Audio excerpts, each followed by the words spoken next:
PPG physiotherapy மற்றும் pharmacy கல்லூரிகளின் பட்டமளிப்பு விழா வெகு விமர்சையாக நடைபெற்றது. கோவை சரவணம்பட்டி பகுதியில் உள்ள பிபிஜி கல்வி குழுமங்களின் ஓர் அங்கமான பிபிஜி பிசியோதெரபி மற்றும் பார்மசி கல்லூரிகளின் பட்டமளிப்பு விழா கல்லூரி அரங்கில் நடைபெற்றது.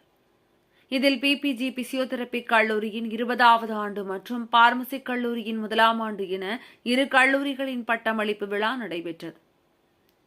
பிபிஜி கல்வி நிறுவனங்களின் தலைவர் டாக்டர் எல்.பி. தங்கவேலு தலைமையில் நடைபெற்ற விழாவில் தாளாளர் சாந்தி தங்கவேலு மற்றும் துணைத் தலைவர் அக்ஷய் ஆகியோர் முன்னிலை வகித்தனர்.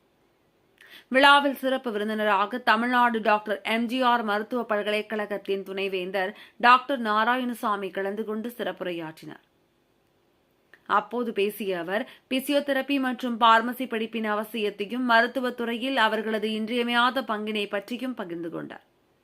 குறிப்பாக மருத்துவத்துறையில் அதிகரித்து வரும் வேலைவாய்ப்புகள் குறித்து பேசிய அவர், தற்போதைய காலத்தில் மருந்துகள் மனித வாழ்விற்கு இன்றியமையாததாக உள்ளதாக அவர் தெரிவித்தார். எனவே இந்த துறையை தேர்வு செய்து பட்டம் வாங்கிச் செல்லும் இளம் தலைமுறையினர் தங்களுக்கு வரும் வாய்ப்புகளை சரியாக பயன்படுத்திக் கொள்ள வேண்டும் என கேட்டுக் கொண்டார். தொடர்ந்து பிசியோதெரபி துறையை சார்ந்த 450 மாணவ மாணவிகள் மற்றும் பார்மசி துறையில் 150 மாணவ மாணவிகளுக்கு பட்டங்களை வழங்கினர். மேலும் கல்வியாண்டில் முதல் 3 இடங்களை பிடித்த மாணவர்களுக்கு பதக்கமும் சான்றிதழும் அளித்து கௌரவித்தார்.